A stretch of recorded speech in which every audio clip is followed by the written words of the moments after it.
நம்முடைய தமிழ்நாடு அணிகிட்டே இருக்கிறாங்க. நான் திரும்ப திரும்ப சொல்றேன், தயவு செஞ்சு இந்த ஷெட்டு மேல ஏறாதீங்க. அது மருத்துவ முதல் உதவி மையம், அது மேல நீங்க ஏறாதீங்க. தயவு செஞ்சு திரும்பவும் சொல்றேன், ஷெட்டு மேல ஏறாதீங்க. அது மேல ஏறி மருத்துவம் நம்ம பாத்துக்கிற மாதிரி ஆக்கிடாதீங்க. அது மற்றவங்களுக்கு மருத்துவம் பாக்குற இடம். அதனால அது மேல தயவு பண்ணி ஏறாதீங்க. சொல்றத கொஞ்சம் கேளுங்க. காவல்துறைக்கு கொஞ்சம் ஒத்துழைப்பு கொடுங்க. இதோ முருகப்பெருமான் இரண்டாவது மலத்தை போக்குவதற்காக சிங்கமுகனை போர்க்களத்தில் எதிர்கொண்டு நிற்கின்றார். அவன் சிங்க முகத்தை உடையவன் என்கின்ற வரத்தையும் பெற்றார். முருகப்பெருமானை போர்க்களத்தில் முதலிலே சந்திக்கின்றான். சிங்கமுகன் இருக்கின்றார்.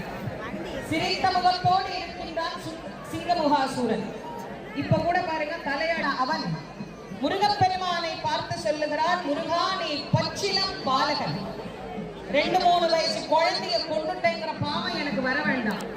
அதனால் நீ போய் உங்க அம்மா பார்வதி கிட்ட விளையாடுன்னு சொல்றான்.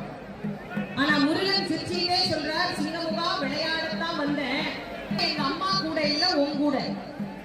விளையாட வந்த நீ ஏன் நின்று வேடிக்கை பார்க்கிறாய்? என்னை போல நீயும் சுற்ற வேண்டியதுதானே கேட்கிறான். அப்போ முருகப்பெருமான் சிரிச்சிட்டே சொல்றாராமா, ஆடி அடங்குவது உங்கள் வேலை, உங்களை ஆட்டி வைத்து நின்ற இடத்திலேயே அடக்குவதுதான் என்னுடைய வேலை. ஆகவே நீ ஆடு, உன் ஆட்டம் எவ்வளவு வரை நீடிக்கிறது என்று நான் பார்க்கிறேன் என்று முருகப்பெருமான் சொல்ல, சிங்கமுகன் முடிந்தால் என் கரத்தையும் சிரத்தையும் அறுத்து பார் என்று கூறுகிறார். ஒவ்வொரு கரத்தையும் சிரத்தையும் அறுத்து அறுத்து தள்ள தள்ள மீண்டும் சிறகரங்கள் அவனுக்கு முளைத்துக் கொண்டே இருக்கிறது.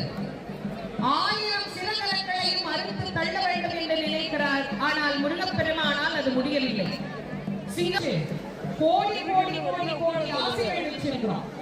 அந்த ஆசைகளே நம்முடைய பிறவிக்கு காரணம். பிறவி நீங்க வேண்டும் என்று சொன்னால் இந்த செந்திலம்பதிக்குத்தான். அதுபோல் நம்மிடத்திலே இருக்கக்கூடிய அத்தனை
மாயை அழிந்தது, கண்மம் அழிந்தது.